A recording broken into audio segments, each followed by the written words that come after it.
Hello and welcome to Guns and Gear, and this is going to be a part 2 video on some of my favorite semi-automatic rifles. Alright, so let's go ahead and get started. Now first up is my absolute favorite rifle. This is an M1 Garand, and this is a Springfield M1, and it's the serial number dates back to 1941. I had no idea if this gun saw any service or anything of that nature. My father actually got this gun from shooting DCM matches when I was an infant, actually.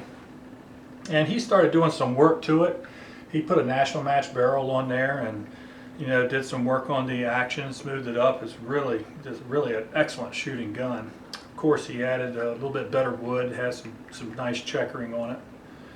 And one of the main reasons that this is my favorite rifle is this right here. And I hope this shows up. But anyway, this is a plaque that my father put on here. To my son Van, from Dad, 1968. So he finished making this rifle when I was 3 years old, actually.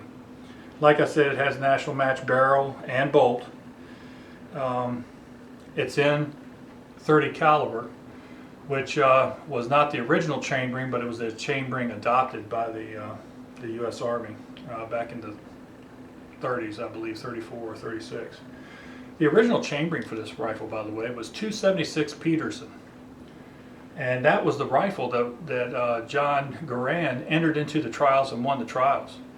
But the top Army brass decided they didn't want another chambering. They had a ton of, or probably several tons, of 30 caliber ammunition because of the Springfield 1903.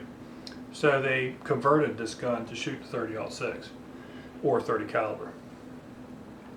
This is an excellent shooting gun. I've been shooting this gun since I was old enough to pick it up. And I tell you what, a lot of people say, hey, this is a big, heavy gun. I don't know about that. It feels sturdy in my hands. It feels good in my hands. This is a rifle that I've shot more than all my other guns probably combined. Anyway, great rifle, and I truly love it. The next rifle is another M1 Garand, and this is one that I got to put together. Me and my father worked on this rifle together. Again, that makes it fairly special for me since he's no longer with us. This M1 Garand also has a national match barrel and bolt, and match sights, national match sights, which basically has a little bit finer increments of adjustment, and it has a little hood over the peep sight. Excellent shooting gun.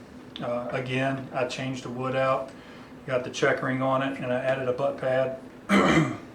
But what kind of makes this gun different than the other M1 Garand is I chambered this in 308. I did the work. Me and my father did the work on this gun. I was in my late teens, early 20s, and we had stopped using the 30-06 prior to that, and started using 7.62 by 51, or as us civilians know it as 308 Winchester. And so that's what I chambered this M1 Garand in. It's a great shooting gun. I've loved it. I've loved this gun. Love to shoot it.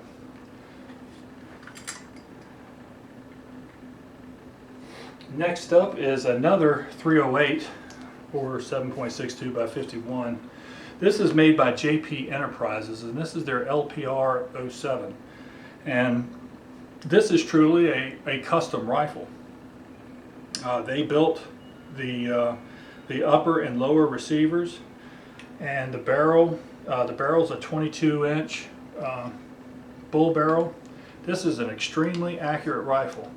As a matter of fact, I'm really not sure how accurate this rifle is. I can put this on a rest and bench shoot it very well at some very long ranges, but I know this gun is with more capable hands would be able to shoot better. Has a Magpul PRS stock on it, the Myad grip. The fore end is a VTAC from Viking Tactical. And it's a free floated design, and you can add rails onto it. It has that capability. Now the scope that I have on it is a 3x10. This is called a Shepherd scope. And back in the 90s, when I bought this scope, it was kind of radical. It has a reticle system that allows for not only ranging of distances, but it also has a bullet drop compensations for the 7.62 by 51. I had actually bought this for a M1A that I was messing with at the time, and kept the scope, and it's a good fit on this rifle for what I want to use it for anyway. And the magazines for this, they use the same as DPMS and some of the other AR-10 type of guns. 20 round. I do have some 10s, some 5 rounders. Excellent. And you know, the new P mags that they make for 308, they also fit this rifle. So finding magazines is not that difficult. Next up is one of Mikhail Kolesnikov's designs, and actually this is more of an American version of that. This gun was built by Krebs Customs, and this is an excellent little AK. It has some of Krebs' design features where they've actually changed the gas block. They have a little 3-rail fore end up here, so you can mount stuff on there if you would like. Has a little rail on the top. This is a precision fitted dust cover, and you know, I was kind of shaky about that when I first bought it. Didn't really trust it, but it has turned out to be quite good. And the open sights on this gun is actually very excellent. Now it is in 7.62 by 39, and it does have an AR type of flash suppressor on there, and it also has an AR type adjustable rear stock. This is a Veltor, and it is designed for AKs. But I gotta tell you, they make an excellent stock. And if I have one complaint, it would be where the battery compartment attaches to the stock. See these ridges right here? Well, they'll snag onto a beard hair in a heartbeat, I'll tell you what. And that would be my only complaint from Veltor. They make an excellent product. And this is a Tapco grip. I like that. It's a big grip that really lets you get a hold of that pretty good.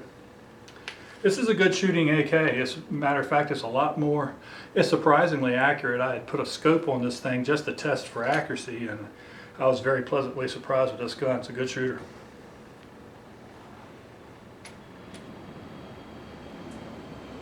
And if you're going to collect semi-automatic rifles and military rifles especially, you owe it to yourself to pick you up an SKS. These are just great shooting guns.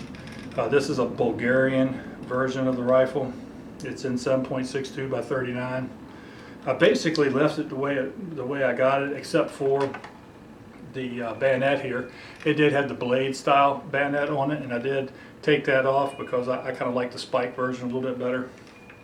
But I left the itty bitty tiny little stock that this thing comes on. I tell you what, man, those Europeans must be some really short people. Good Lord, this is a short stock. But this is a very good rifle. It was an excellent design, and it's just a joy to shoot.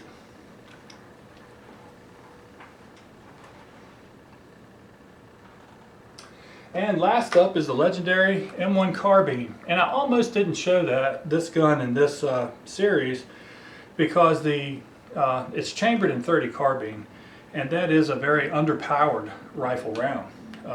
It would be better suited in my next video, which is going to be about pistol caliber carbines. But this was not designed as a pistol caliber carbine. It was designed as a very lightweight carbine during World War II.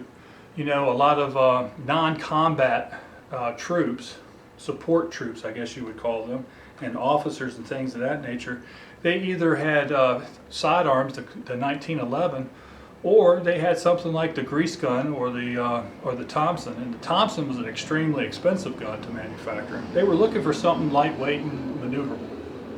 And so this was developed. I know a lot of people know the story about Carbine Williams. I won't go into very much detail about that. But at any rate, the .30 caliber carbine is a excellent little gun, and it was very popular during World War II, mainly because of its lightweight. And once they came out with the M2 and the M3, the fully automatic versions of the gun, it was great for some of the house-to-house fighting that occurred in Europe. Great little gun. You know, modern ammunition once again has stepped up and taken a mediocre bullet and has made it quite formidable. There are some modern chamberings, or I should say modern ammunition for this chambering, that has really changed the effectiveness of the gun. And one in particular is Corbon has included the .30 carbine in their DPX line, and that's a all copper lighter weight bullet, and it is an extremely good bullet. As a matter of fact, it's what I'm carrying on the 45 that I have on me today. Very effective bullet, and it really changes the capability of this gun. Now, it's not going to make it any better a long-range performer, but it does make it a more decisive man stopper. So, you know, people could do a whole lot worse for a self-defense weapon than a good .30 caliber carbine with good ammunition in it. All right, well, this is a quick look at some of my semi-automatics. Probably going to try to knock out at least one more video, because I don't know, later on this evening I may not have electricity, and once it goes out I may not have it for a while, depending on how much damage Earl does. So with that, thanks for watching, folks, and remember, shoot straight on the range and in life. Thanks.